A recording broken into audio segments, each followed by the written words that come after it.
forward by the housekeeper was favourable to his character, and as she stood before the canvas on which he was represented, and fixed his eyes upon herself, she thought of his regard with a deeper sentiment of gratitude than it had ever raised before. She remembered its warmth, and softened its impropriety of expression. When all of the house that was open to general inspection had been seen, they returned downstairs, and, taking leave of the housekeeper, were consigned over to the gardener, who met them at the hall door. As they walked across the hall towards the river, Elizabeth turned back to look again.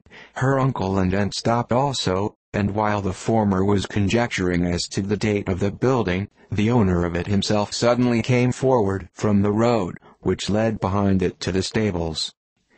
They were within 20 yards of each other, and so abrupt was his appearance, that it was impossible to avoid his sight.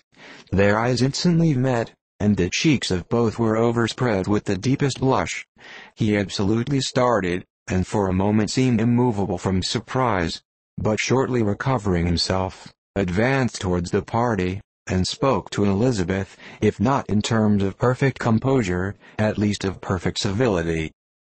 She had instinctively turned away, but stopping on his approach, received his compliments with an embarrassment impossible to be overcome.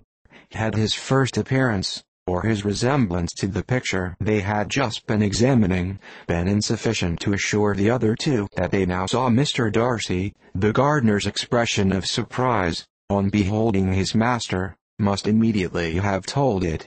They stood a little aloof while he was talking to their niece, who, astonished and confused, scarcely dared lift her eyes to his face, and knew not what answer she returned to his civil inquiries after her family. Amazed at the alteration of his manner since they last parted, every sentence that he uttered was increasing her embarrassment, and every idea of the impropriety of her being found there recurring to her mind. The few minutes in which they continued were some of the most uncomfortable in her life. Nor did he seem much more at ease. When he spoke, his accent had none of its usual sedateness, and he repeated his inquiries as to the time of her having left Longbourn, and of her having stayed in Derbyshire, so often, and in so hurried a way, as plainly spoke the distraction of his thoughts. At length every idea seemed to fail him, and, after standing a few moments without saying a word, he suddenly recollected himself, and took leave. The others then joined her, and expressed admiration of his figure, but Elizabeth heard not a word, and wholly engrossed by her own feelings, followed them in silence. She was overpowered by shame and vexation. Her coming there was the most unfortunate, the most ill-judged thing in the world. How strange it must appear to him! In what a disgraceful light might it not strike so vain a man! It might seem as if she had purposely thrown herself in his way again. Oh! Why did she come? Or, why did he thus come a day before he was expected? Had they been only 10 minutes sooner, they should have been beyond the reach of his discrimination, for it was plain that he was that moment arrived, that moment alighted from his horse or his carriage. She blushed again and again over the perverseness of the meeting, and his behavior, so strikingly altered. What could it mean? That he should even speak to her was amazing.